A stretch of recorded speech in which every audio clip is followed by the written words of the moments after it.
Martin, thank you. Yes. Yeah, okay. Okay, first step is to recognize your state. That's the first step to coming out of chaos or from this dysregulation.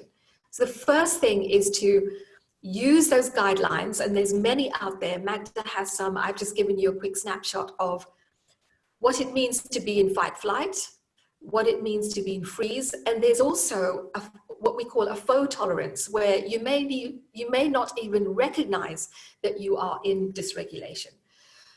And this session is really finding those practical ways. People ask, well, how can I go from chaos to calm? Or how can I regulate when I'm in a panic mode? So I'm going to leave Magda to share some of those tips with you. What I can say that helped me was the soma sensing practice. And the reason that soma sensing works is because I'm tuning into the body's ability to take care of itself through intuitive movement. And not just intuitive movement. There's a practice called pandiculation. It's that spontaneous urge to stretch and yawn, but I take it into other movement practices. And the reason that we work with nature's design is because those practices regulate the nervous system in a way that speaks to the autonomic nervous system. There's other ways, things like singing and humming and all of those work. But in terms of movement and finding those emerging blueprints, self-soothing movements, rocking gently, bouncing movements, a lot of those emerge. And because you're able to tap into them, and it's not a case of, you know, I teach you these movements or I teach you the way to get in and then you find them. No, because you could be in a dissociated state. You could be in sensory amnesia, for example.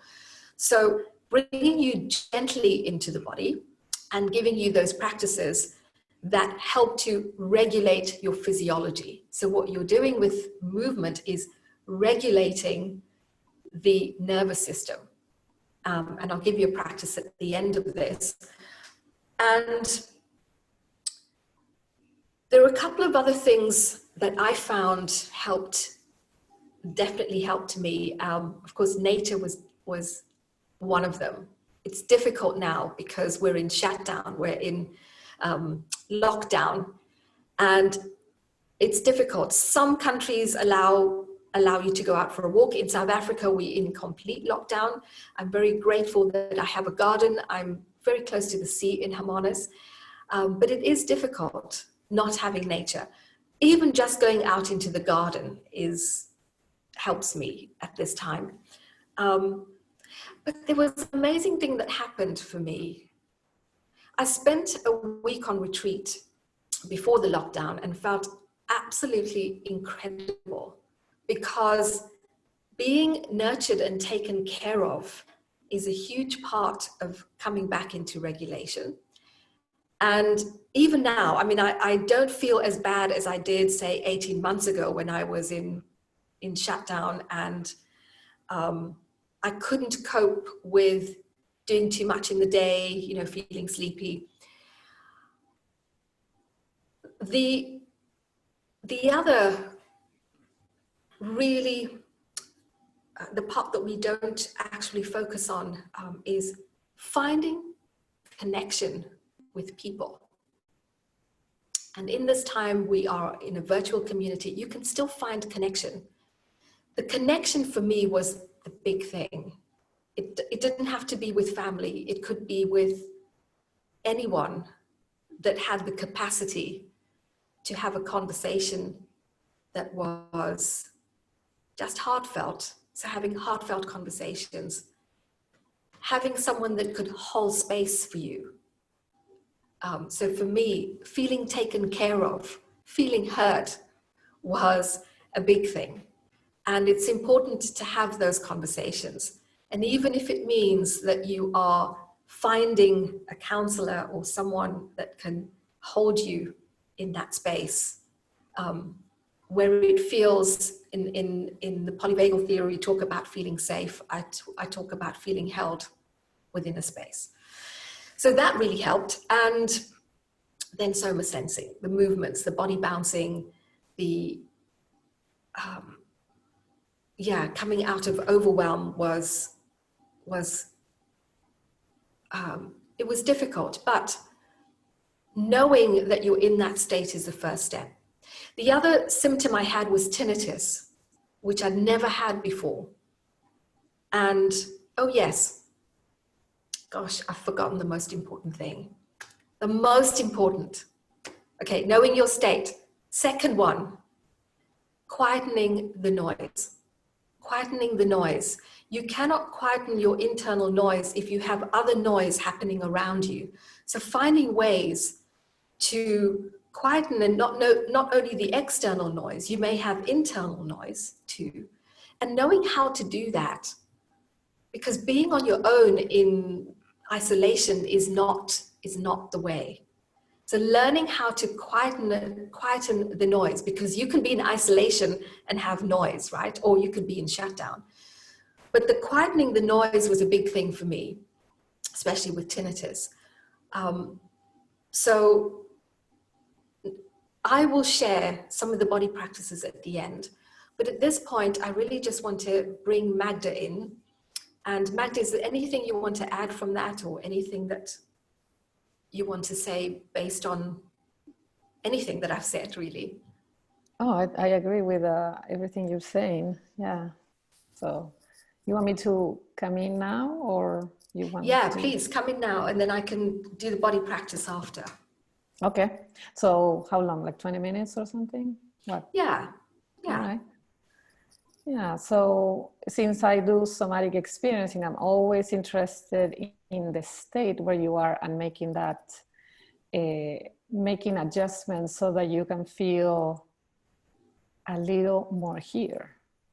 And turning your neuroception into safety. Neuroception is that unconscious, automatic perception of safety, of danger and life threats. So we want to turn the neuroception, and I think that's what you were saying, Yasmin, right then, into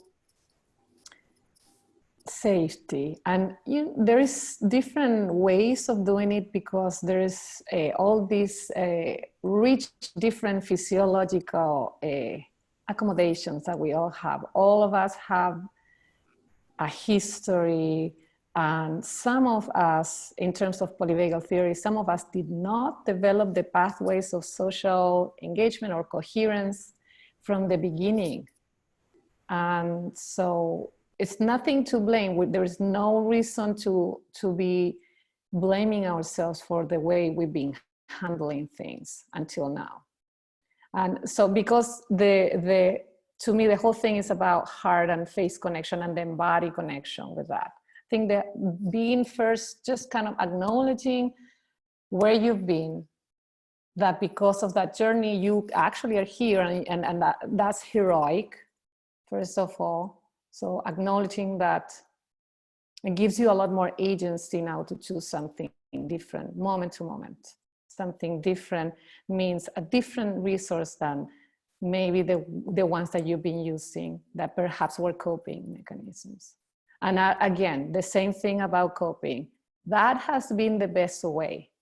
And early in life, some of us suck our thumb or did other things that were soothing, and those even were taken away. Those were even taken away. Our inner resources that we had when we were little, like rocking, a lot of us had rocking or running. And like I said, sucking thumb or holding a teddy bear. I have my big tiger here. And that was sometimes taken away.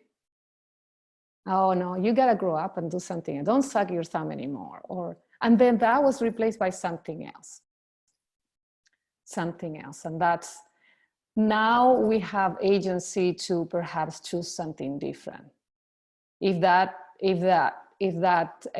coping, or if that replacement for regulation is not working for you anymore, and I'm sure most of us can agree on many things that we've been doing, are not useful, and the whole earth feels the same way about humanity. We all feel this desire to get something, to do something different, to create something different. And I think we first, like Yasmin is saying, we have to acknowledge our state, and that tracking our state with curiosity. So it's a part of us, that bigger part of us, that can be an observer, and it needs to be nurtured. It needs to be trained moment to moment. Who's talking here? Is the big me, or is it little me with my coping skills? And when we return to body movements, somatic expressions that are actually embodying the bigger container that we are, we return to that place that is able to hold these smaller parts that really are frozen, depends on where are they in the polyvagal theory, or in fight or flight. And some of these mechanisms, because they're so primitive, some of them, like shut down and freeze, some of the freeze in terms of tight freeze collapse, in deeper down in the physiology, are so primitive, so ancient, really, really ancient, millions and millions of years ago behavior. So it's not something that we created. It's something that is always in our physiology, ready to defend us. And always the brain is checking what's there. Am I safe or not? That's the question all the time. Like I said, back to neuroception, autonomically, automatically, moment to moment, everything you see, hear, smell, feel, everything you touch, every relationship, the voices that are coming from yourself, from outside of yourself, your interoception, your exteroception, your perception of inside movements, outside movement, all of that is in part of your neuroception, which is, sometimes I explain to people, even changes in your heart rate sometimes can be felt like threat. So you could be waking up and feeling that change in your heart rate because you're waking up, and that can shut you down, or that can create anxiety. So people say, I just woke up and I was anxious for a half hour or an hour and I couldn't settle. Well, because your interoception felt like threat, and that's the mechanism that you're using. Anxiety, I'm going into a fight or flight. So knowing that your physiology is doing that, sensing your interoception or sensing your exteroception, and not feeling there is danger or threat, so you're not going right away into socialization, coherence, knowing that's happening. Now what, right? Now what? So I'm waking up and I feel anxious or more tired than ever, shut down. I can't really get up. It takes me 2 hours. And people say it takes me 2 hours to get from my waking up because I'm feeling so shut down. And this is the time with COVID-19, imagine, so adding that to your, like this new novelty, everything supposedly can be dangerous and it's unknown. So it's extremely important, and I think it's beautiful because in a way it's beautiful that we're not forced, but we're informed deeply into this necessity to grow a container, develop this capacity to be containing our experience moment to moment. And from that, we can also help others. We can also start co-regulating now. We can also contain our family members. If we have kids, if we have grandchildren, if we have friends, we can become a container for them. So this is not only for us, but it's for whole humanity. It's beautiful. It has a lot of potential. And there is not one way that fits everybody. So for some people, like Yasmin was saying, stillness, meditation in stillness is fantastic. For some other people, it's horrendous. The same thing goes with yoga. Stretches can be great for some people, terrible for others. And for some people, doing a lot of active movement is fantastic, lots of cardio, and others, it's overwhelming. Yasmin was talking about the window of tolerance, and thinking about the window of tolerance is something that it's just the place where you feel you're able to become sympathetic and parasympathetic. You can go rest, digest, then you can mobilize, then you can go back into socializing, and you can be in this beautiful wave. That's your window. Below and above your window, it's beyond your capacity to just be sympathetic and mobilize. It's your fight flight. Below is your shutdown. Beyond the just and these functions beyond your window are great when you're in an emergency, but once they become chronic, that's where we get this trouble, right? So if it's becoming chronic, that I'm not going into the waves of my physiology, but I'm going into spikes. I spike, I get so angry, and then I spike down, I get so shameful for my anger. For example, just one state. I spike when I wake up and get so anxious, and then I spike down, and I need some bunch of sugar and coffee to get through. And then I spike again, I'm so anxious, and then I'm tired again. So returning to our window will require containing down. And when I work with Yasmin, I'm going to talk more about agency and boundaries and how to bring ourselves back to our real window, wherever we were before, bringing ourselves back. But one of the things that I want to show, I don't have it here, but hold on a second.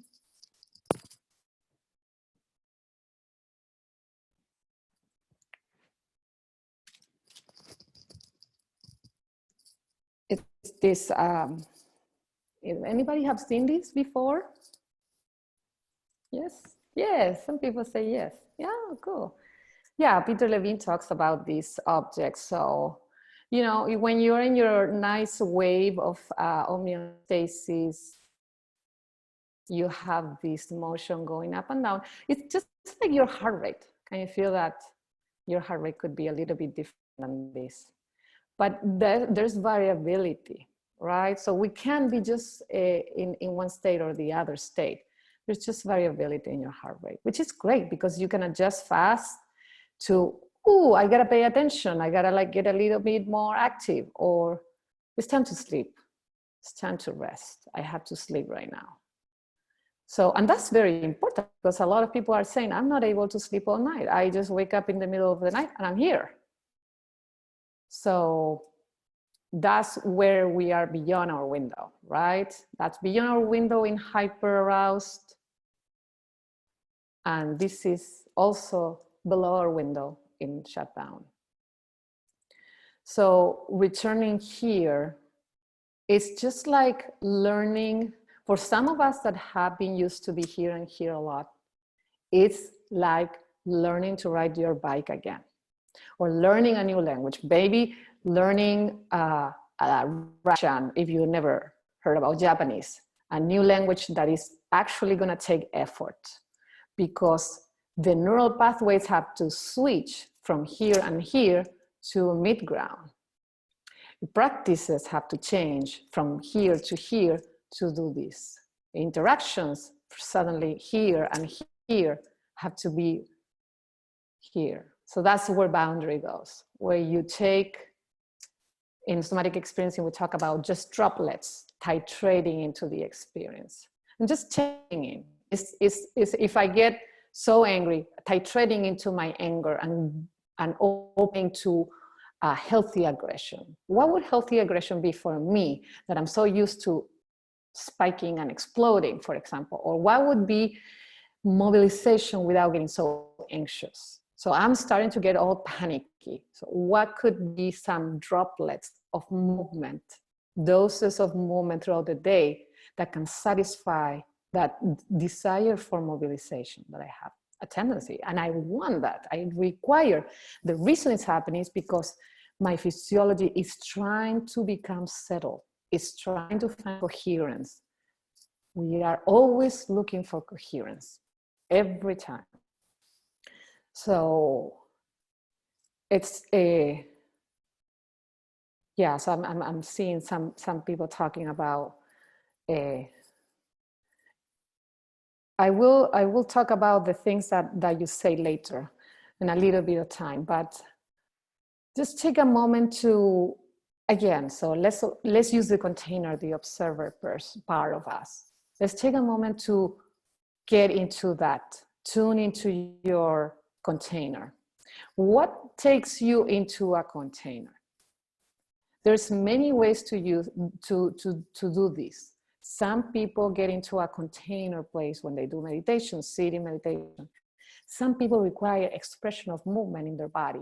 So go into your right container. If you have been feeling a little shut down, perhaps a little bit of action will take you out of the shutdown. Yeah. And especially we haven't been moving, so I would definitely imagine that you're feeling a little bit of that shutdown. And also you're facing the screen, and I want to give you the opportunity to take your eyes out of the screen and look wider. See if you can find a wider perspective.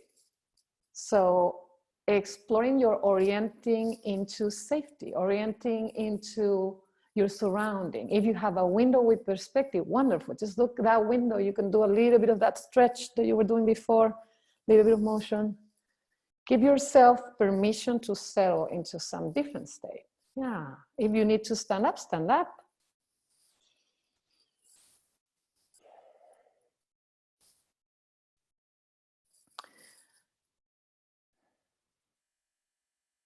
Notice what is that doing to your state now?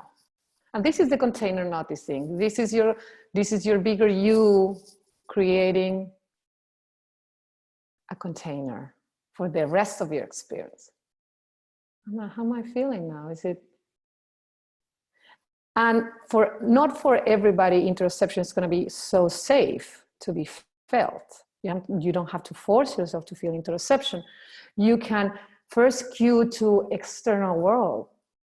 You can sense your relationship, the body relationship with the external world first. If that feels safe, that might not feel great. But then orient yourself around your room where you are.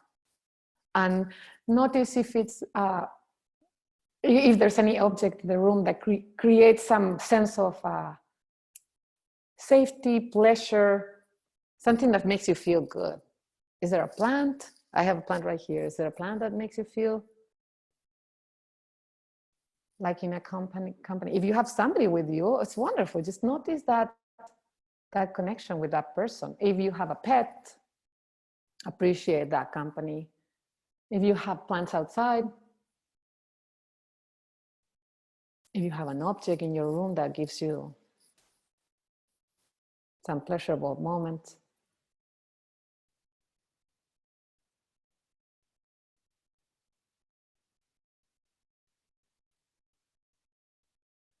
Yeah, so take your time. It's a screen break, and that's beautiful because we don't just want to orient into the screen all the time. When you look at the autonomy, and keep doing what you're doing while I talk, keep looking around, orienting yourself to something pleasurable, something that feels good.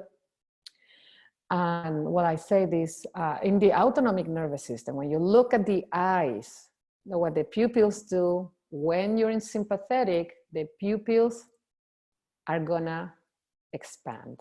And when you're in parasympathetic, they constrict, which means to us is that when the pupil expands, you wanna get more light, you're getting more light. You need to be more precise. What's going on? So I'm gonna expand my pupils to see more detail of that object of threat in front of me, danger. So on what will happen in sympathetic responses, we are gonna orient into the threat, which is the same as the screen, interestingly enough. You're looking at the screen and you are orienting into threat because you're getting a little bit extra light and you're fixing your position of the eye, especially with small screen, guess what? You're orienting even more to get this small object.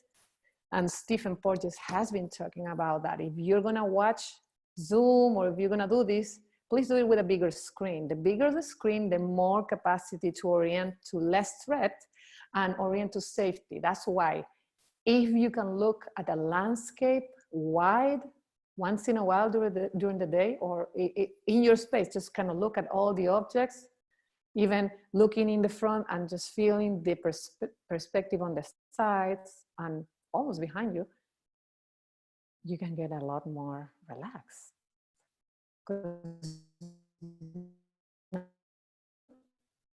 Sympathetic response, which action of the pupils, less light, therefore less detail. That's what deer do also. They just kind of go into the herd and relax, feeling the whole herd around them. All the group of them are there. They're just tracking all that. Everybody's here. Instead of orienting to one lion right in front of us, okay? So, and notice what happens when you did that exercise. Did that help you? Mm-hmm. Yeah, thumbs up. Yes, some people might feel the larger view, the landscape can be threatening.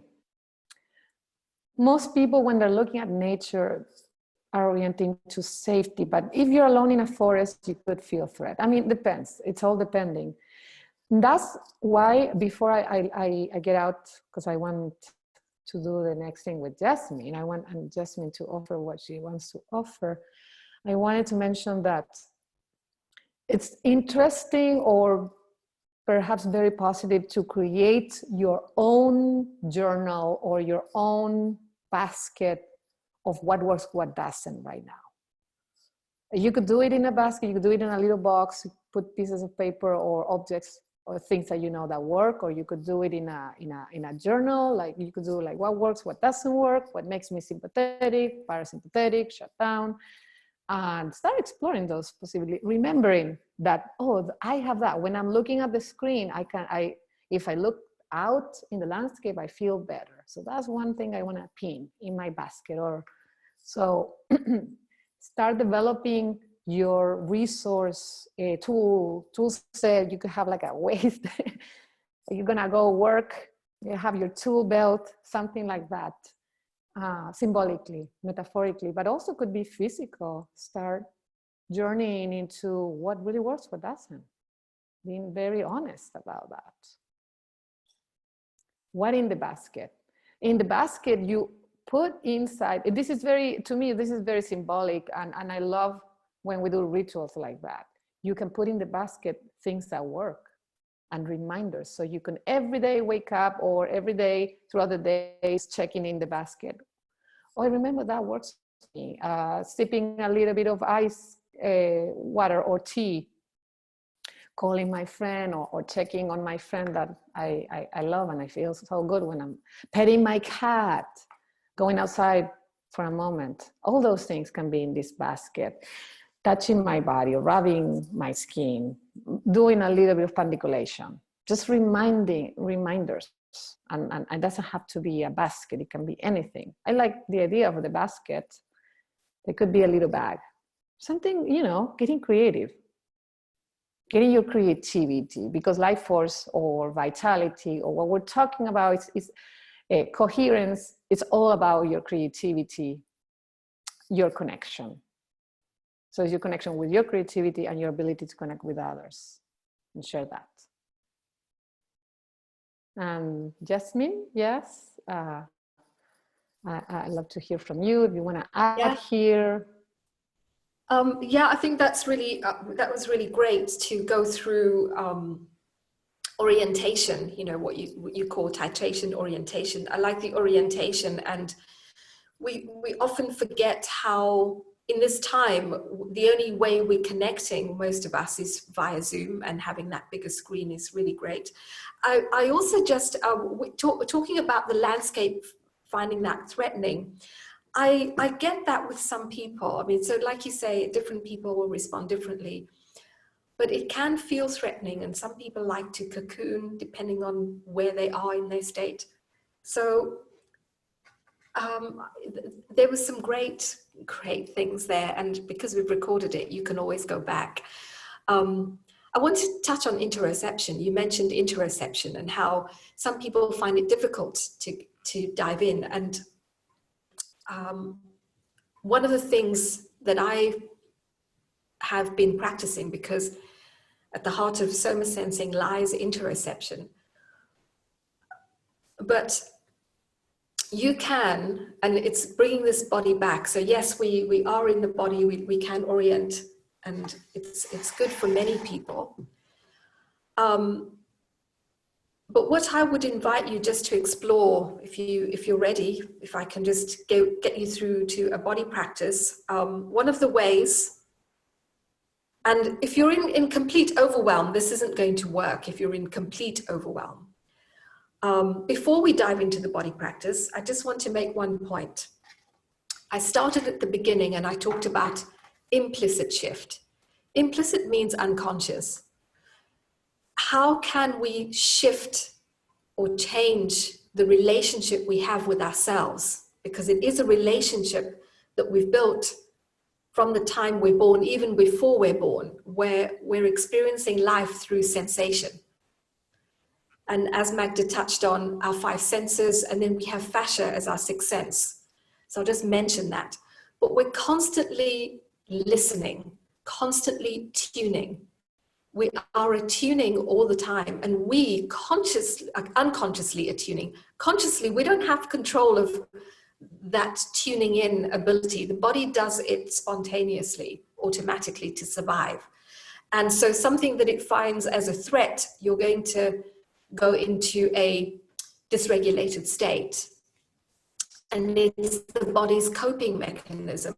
And it is really important for the body to find that way when someone is feeling under threat. It is important to quieten sensation or to numb a sensation so that that person or that situation doesn't trigger. So the person has this ability, or you have the ability to cope. Your body will do that spontaneously. It's nature's way of helping you to survive. But it's staying in that state that becomes an issue, right? So coming back to implicit and interoception, when we work through the body, what we are creating is a new sensation. So you want to be bringing in sensation in a way that is nurturing to the body. So yes, you can find different ways, different people find different ways. So for example, when I was in fight flight, exercising was my thing. That was my coping mechanism. It was my faux tolerance. I would go to the gym and it would numb me. That was my way. If meditation, for example, can also take you into that state, it's okay to have a coping strategy, but if you want to bring your body into coherence, there has to be a time and a space that allows for that. So proprioception is a really good way in.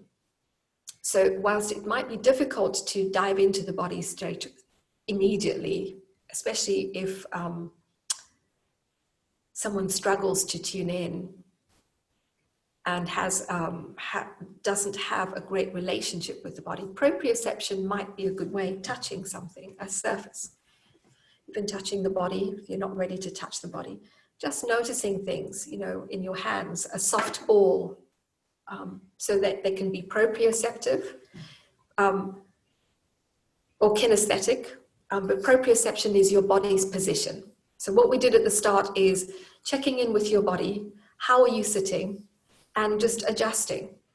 So body position, body sensation, you are already tuning into interoception when you're adjusting your body to sit in the most comfortable way for you, because you're having to tune in to find that. So the way to go into the body in a gentle way to tune into your interoceptive awareness is to listen out for physical information. So not emotional information, but physical information. Does my body feel stiff on the inside? Am I feeling any stiffness in my body? Can I soften that stiffness? So if you can explore that as you're sitting, and again, as Magda was saying, you might find there's some movement that emerges. And before we get there, if you can take a moment to pause, just allow yourself to be with yourself, whatever that means for you. And as you take a moment, what you're tuning in to listen into is any stiffness in the body, nothing more than that. Just, am I feeling stiff anywhere? Does the body call out for space somewhere within your container? So you have this body that's a container, and you're tuning into the container to check, ooh, it might be in the neck, it might be in the shoulders. And if it is, could you allow yourself to find a movement that would soften that area? You might have a spontaneous urge to move and get into that space that might be a little stiff, and to start moving your body in a way that is adjusting to soften the stiffness. And the reason we go to that is because your sensory system works with your autonomic nervous system. And when it is in either hypo or hyper arousal, your fascial tissue responds. So we're immediately going to the stiffness. Fascia becomes stiff when the nervous system is in dysregulation or if you're in dissonance. And what happens is it becomes stiff and, the body shape changes. So if you can allow yourself to rest and notice, ooh, I'm a little stiff here. Let your inner guidance, let your body tell you where those areas are, and wait for a movement to emerge to get to that area. So that's one way of cultivating your interoceptive awareness, is to really listen to the quality of your connective tissue. You might find that, and all you're looking for is stiffness. So that's the first thing. The other is to explore whether there is space within your body and to adjust or soften the tissue so that you can shape change to find more space. So shape changing is all that we're doing with the body, just this physical changing shape. It's a gentle way of finding where you can get to with curiosity. Ooh, I could get to here. So that's one way to call that, just shape changing. And then we could explore a practice in standing. And of course, some of you did this pandiculation motion when Magda asked you to find a movement. Now, pandiculation, it's spontaneous. When it is spontaneous, many of us don't find that. We don't wake up in the morning and go there. And the reason it's so important is because it resets your nervous system. It works with the spontaneous release of the diaphragm, and it's an implicit way of regulating your nervous system, because it's just a movement. You're not thinking about anything. So pandiculation is one. And what's really important, and Monia, you were asking, how can I go from chaos to calm when I'm in chaos? As Magda was saying, you need to have your tools. And I would go a step further to make movement your daily practice. Simple movements, and I'm going to show you one that is so simple.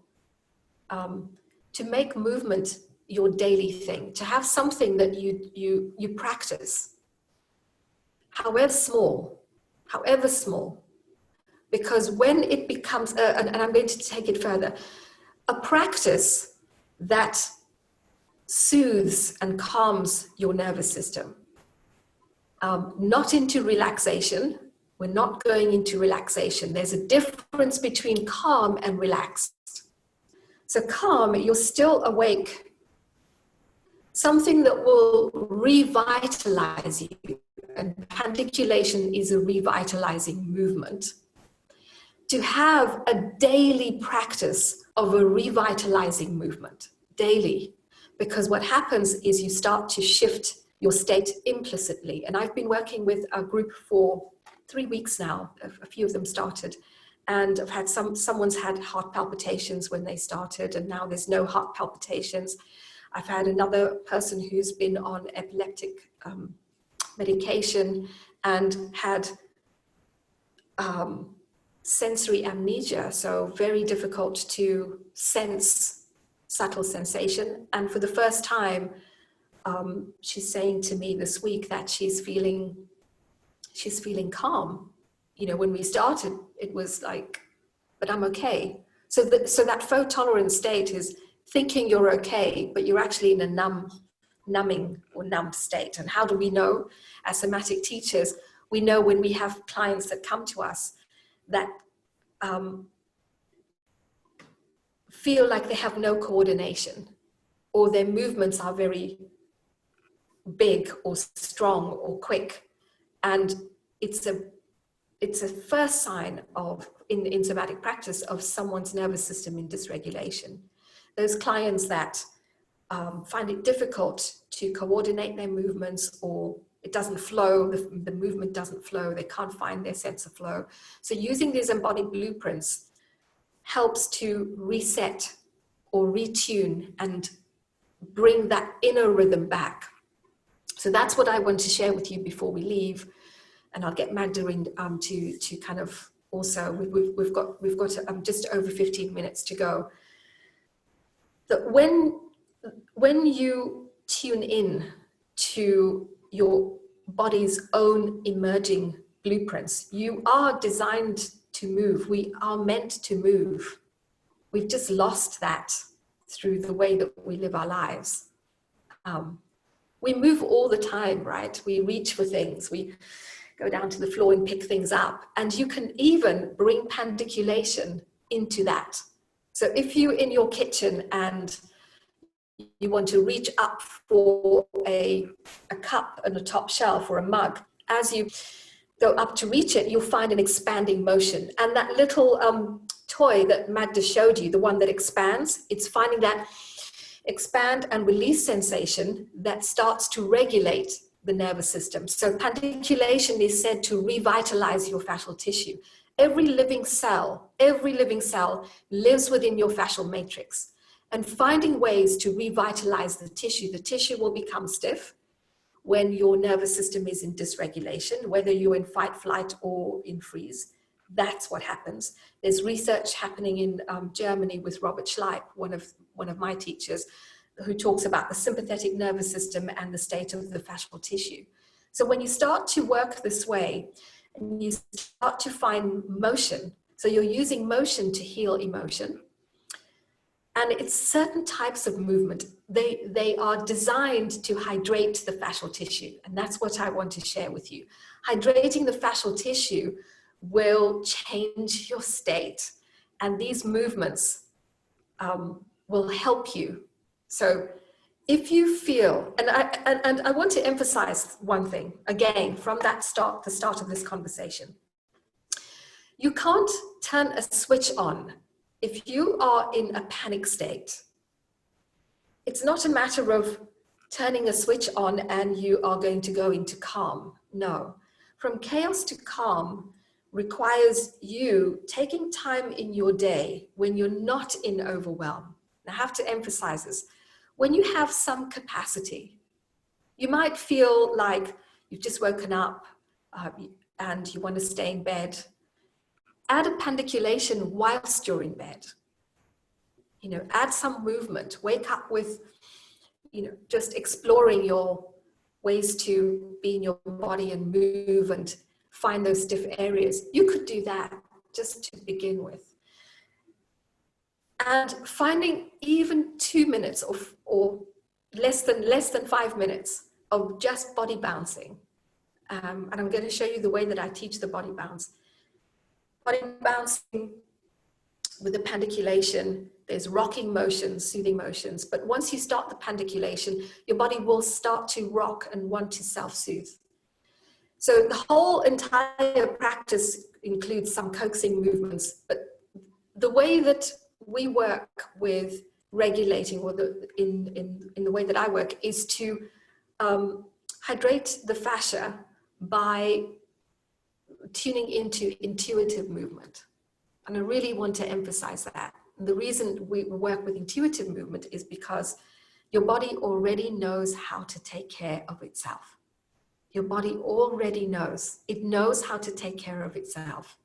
And just those simple movements, doesn't have to be an hour, will help you to notice how your body takes care of itself.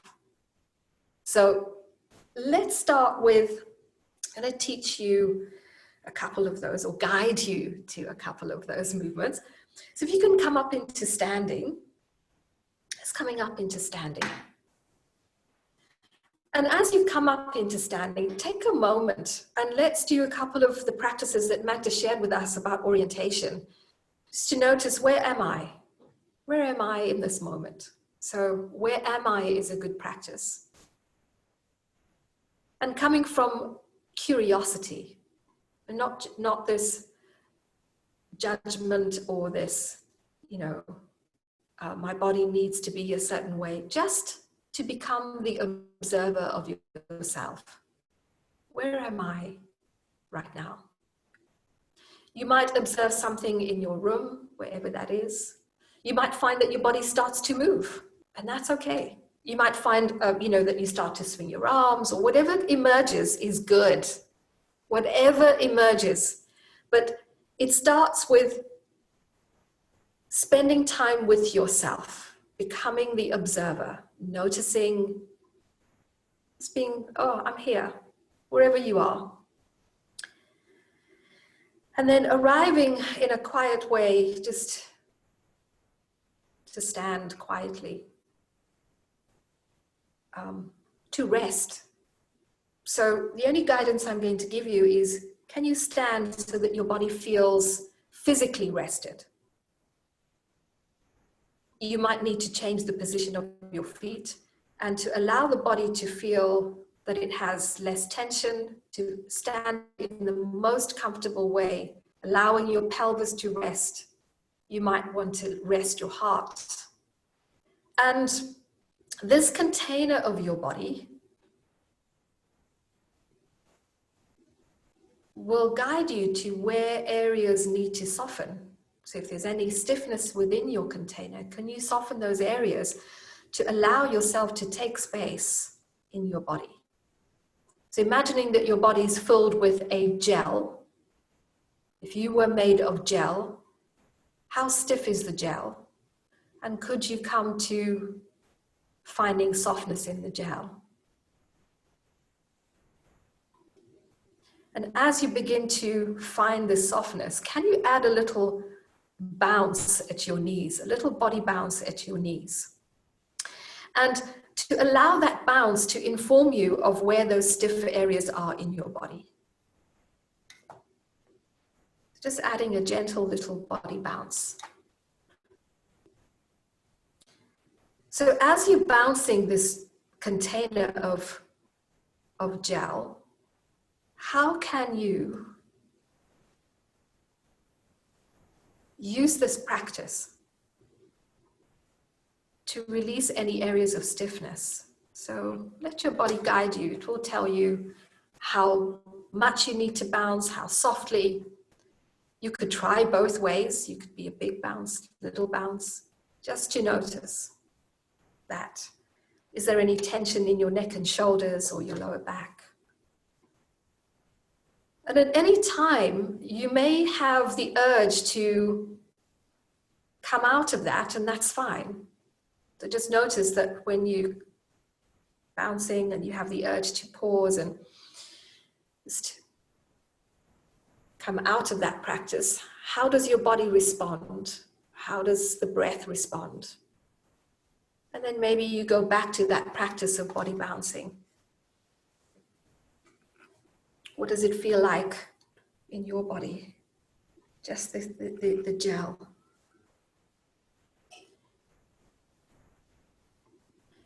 And the next time you come out of that practice, you can add a pandiculation, or what I call a body yawn, and just find this sensation of where do you need to feel that you are unwinding, to go with this pandiculation. And notice when you come out of this urge to stretch and pause and release, as you come to pause, is there a movement that emerges for you from that? Just notice, does your body stay completely still, or is there an invitation to move either in a rocking motion or a swaying motion, and to allow that to emerge? Okay, so just notice that. So now that you've woken up this fascial tissue, just notice if there is an invitation from your body to just move, sway, rock. It's finding, it'll find its self-soothing motion.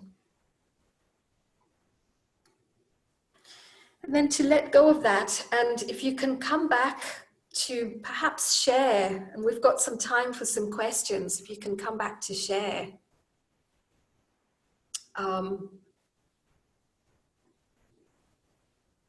And you can type your questions. I'm going to, in the meantime, just talk about, there's Katie here. I'll come back to you. Yeah, Magda, please go ahead. Yeah, I'm going to get my headphones. You were talking about interoception, and I can't help myself from saying about the insula and the amygdala, the difference in between them in the brain areas. Yeah, I'm going to cover that in the course. Oh, great. Yeah, so it's just important so I would say, yeah, and it's so important, the insula and the amygdala, yeah. Yeah, so maybe that's something you can dive definitely into that. I would love for you to do that. I mean, I know about the insula, but I thought, yeah, so important. It lies at the heart of it. But if there's anything you want to add that may relate to what we did in terms of the motion. Yeah, and I also wanted to say that it's important to build up a relationship with movement that feels pleasurable. And the word that comes to mind is what Peter Levine talks about sometimes, is a hedonic factor, just bringing pleasure inside, because we've been trained to move in ways that don't feel pleasurable, and therefore also we have a lot of cues of unsafety in interoception, like our own sensing ourselves inside has not felt safe, and for some of us has felt life-threatening. So going back to the journey of building a relationship with yourself, with your interoception that feels pleasurable, can be titrated. It doesn't have to be long, because some people don't want to go for an hour, and I get it. That's too much. So maybe build it up, like 1 minute at a time, 5 minutes. Do it in the kitchen when you're doing something else. Do it when you're with your family. Do it in time with your pet. Don't force yourself in an empty room by yourself for a long period of time, because that might feel threatening the whole time. Yeah, and that's such a good point, because that's exactly what this practice, the practice that we just did. One of the guidelines is to find what feels good. That's like a core principle, in any movement. It's and in an intuitive practice, you're always encouraging someone to self-adjust, to find what feels good, because you're not telling them how to move. Or so there's that part. And yes, coming back to the relationship with movement, it has to feel good. It has to, because it's part of bringing the nervous system into regulation, right? Yeah, and I love that the invitations that you're giving everybody agency to own their movement, to, because there's a lot of that in trauma, the loss of agency, the loss of capacity to decide, and lack of control. So when you're controlling, when you're bringing yourself in agency, oh, I don't want to do any more movement, that's enough, or I want to do it this way. It builds up in your agency, and that will help you bring that curiosity that will also lead into more pleasurable states. So it's all kind of linked together, coupled together. So I love that, the language of invitation. That's what I wanted to Yeah, so important in trauma-informed practices. The language of invitation is number one, right? And also that you're not actually having to learn how to move. There's no correction. There's no, it has to be this way, especially in somatic practice. So there's a freedom. One of the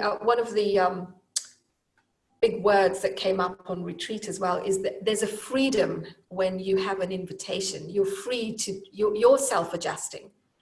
So, you know, the invitation to self-adjust, to find. So yeah, I'm going to, I've got some, I've got a couple of people up here, Magda. We're just going to go there. Jennifer.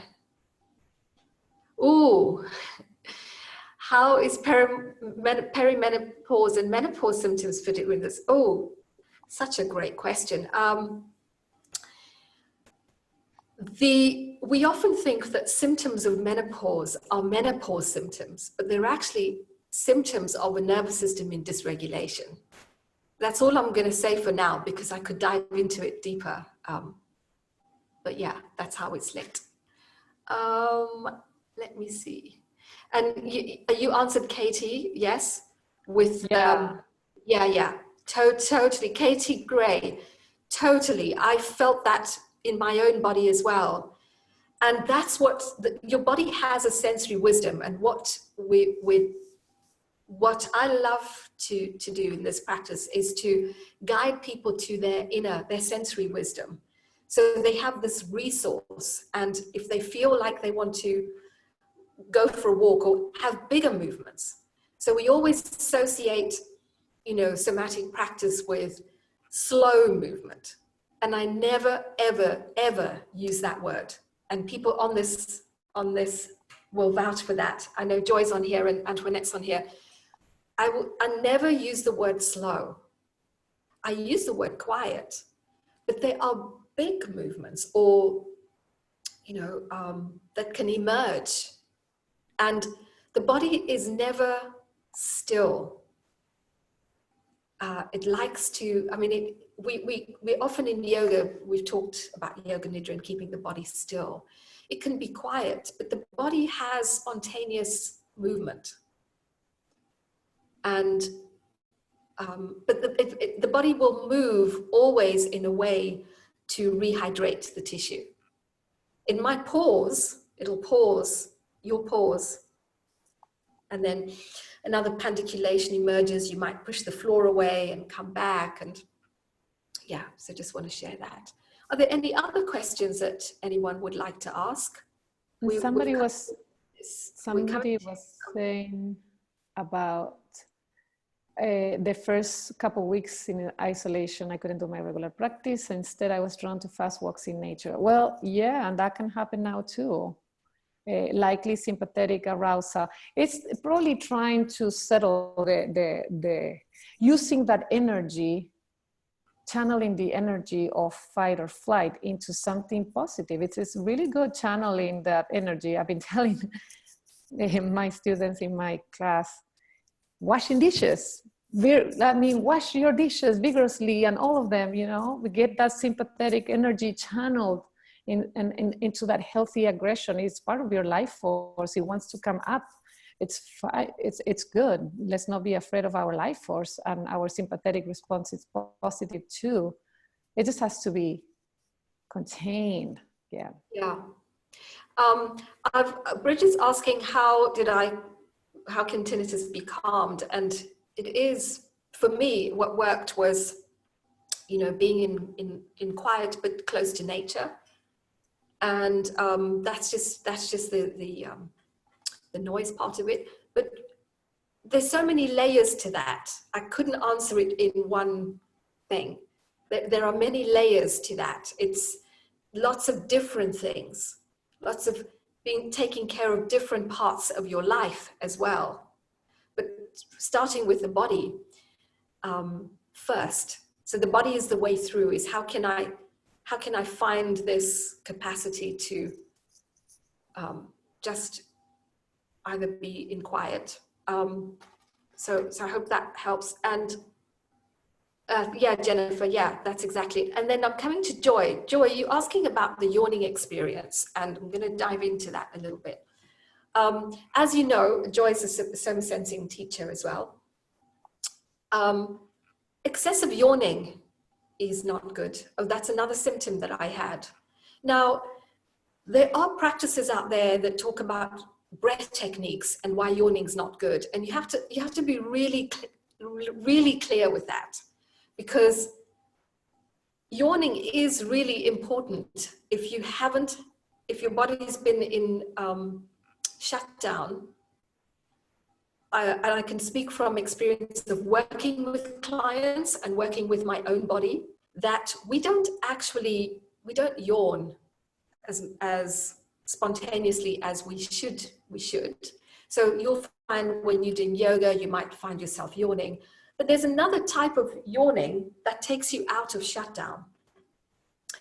What you don't want is for me, I mean, I'm going to really make it clear here. Things like yoga nidra in shutdown doesn't work. And I've talked to other people. There's someone that's mentioned it here. What would happen for me is I would go to sleep and then get awoken by my heart beating really fast. And I'm thinking, well, I don't have any anxiety. So that's the kind of thing that can happen in yoga nidra. Not so much for me in meditation, but coming back to the yawning. When I had this shutdown state, it happened about 3 or 4 times. So I'd feel dizzy and feel like I'm going to black out. That's a sign of an extreme shutdown. And Magda, maybe we can go into that on the course. Fainting, associated with fainting as well, which I've never fainted before, but I fainted. And then when I came out of it, I was yawning excessively for like an hour. And it was the body's way of revitalizing. That's how it felt. So it wasn't a bad thing, but it can be a bad thing if you don't know how to use that clue that your body needs to come out of this state. And then finding activity, connecting with people. The last thing you want when you're coming out of that state is to go back and sleep and, shut down. So it's the body's way of waking you up. That's why yawning happens. Can I add to that? Yeah, go on, Magda.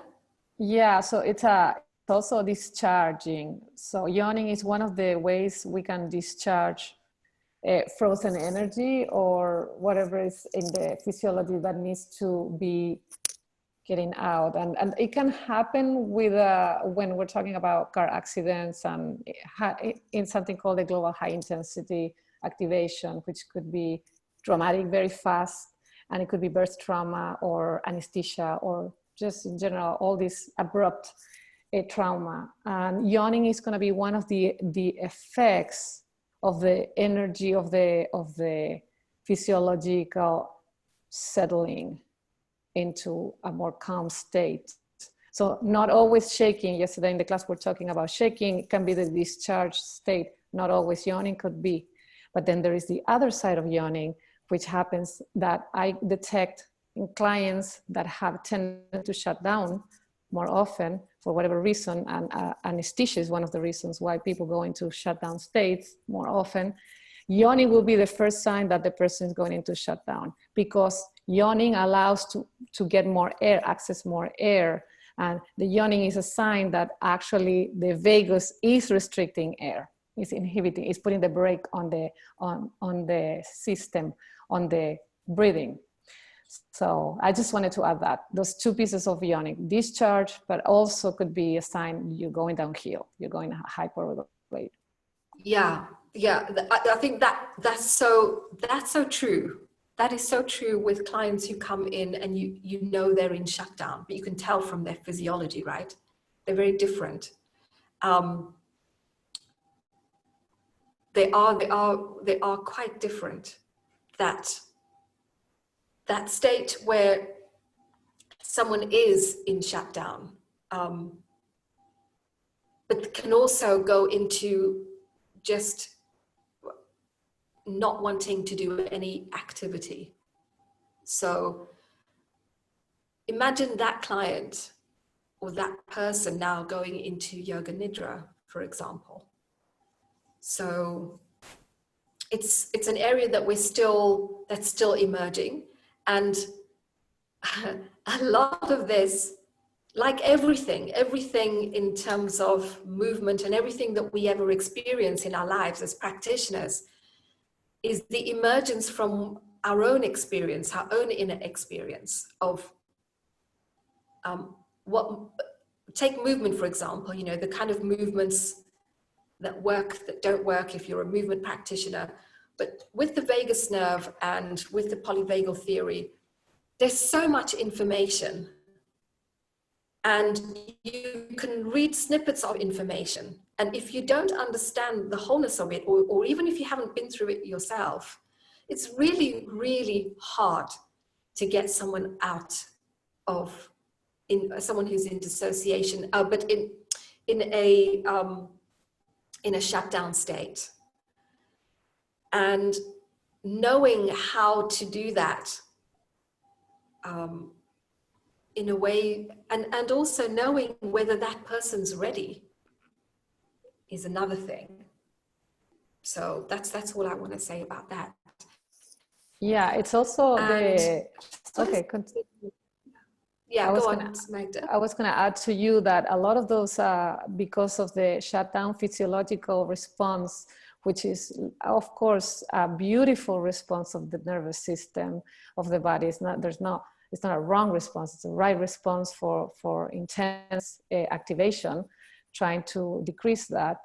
And because of that, you want to be careful or want to be mindful or want to be holding a container so that when you're opening yourself to feel more, there's going to be a period where that's why titration is so important, just a little bit at a time, because it can take you back to, you know, there's a reason why there is this protective mechanism there. The dissociation or the shutdown is there for protection. So you just don't want to just unlock this suddenly all at the same time.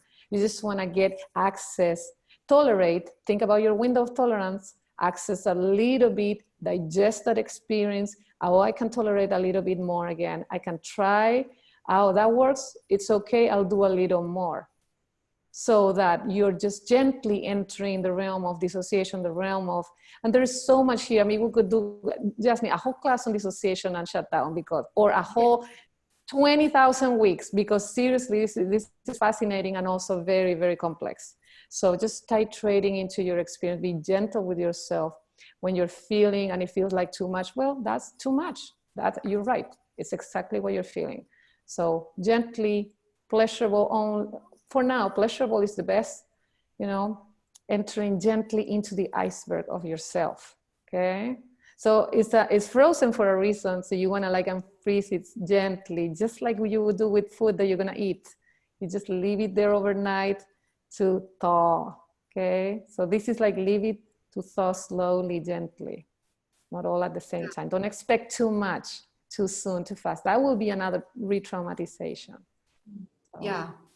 And just to kind of come to the end of this session and what it means that chaos to calm is through the body, because I emphasize through the body, that the body provides that gentle way in for if it's a gentle way in a particular way. And the body can, because we sense everything through the body. So when someone's in shutdown, it is very difficult. And like Magda is saying, it has to be slow. It's not slow, gentle. And it is, you can't expect someone to do something too quickly, or you can't expect it of yourself. But this is so simple. It's so easy just to know that you only need to spend a little time of what your capacity is. It's so important to look at what is my capacity. And I want to end this by going back to where we started, was to first notice where am I, to acknowledge what state am I in. That's the first thing. And how can you be gentle with that? And then explore some of the options, some of the tools. And for my practice, it's always been the body. And I mean, it's been amazing just to have a practice that feels good, because it's like a pandiculation. It just feels good. So you're not having to think about it. So that's where really I'm going to end today, unless anyone has any burning questions. And then I want to add the link if you did want to join our session it's a 4-week, just 8 sessions, that's all, giving you the tools. Every session will have movement if you want to try movement to regulate your nervous system. And I'm going to put the link in here. Oh, hang on, I just need to change that. Give me a moment. And also, this will be recorded, so you can always, it will be up for about 24 hours. You can always, record it. Download it if you need it. But I'll put it up in Zoom. You'll get the link. I think you can download the recording. And then you can sign in if you want to for the course. Magda will be there offering her wisdom. And from my side, it'll mostly be kind of movement and some other guidelines, just helping you to know what helped me. And yeah. So if there's anything anyone else wants to say, Magda, anything in closing? Thank you, everybody, for joining us, for your excitement and curiosity to feel more of yourself, journey into your inner world and connecting with others that way, because this is whatever your process is going to help others. So this is beautiful. Your experience is going to touch others, and this is very important right now. We need a lot of that. We need more people that can help the world in specific ways, and your little corner of the world needs you. So the more you experience yourself, the more exciting the journey will be for the rest of us. Thank you.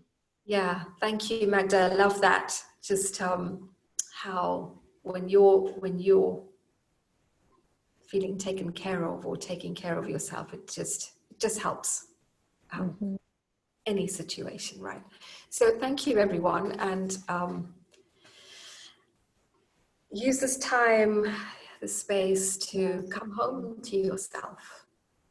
So yeah, and I may see you on the course, and if not, I may see you in another session. We'll try and get some more of these sessions going, maybe even once a month. So you take care, everyone. Thank you. Thank you, everybody. Take care. Thank you, Magda. Thank you, everyone. So much for inviting me. It's a pleasure. Thank you. Bye, Magda. Bye. Bye, Kathy. Haven't seen you in so long.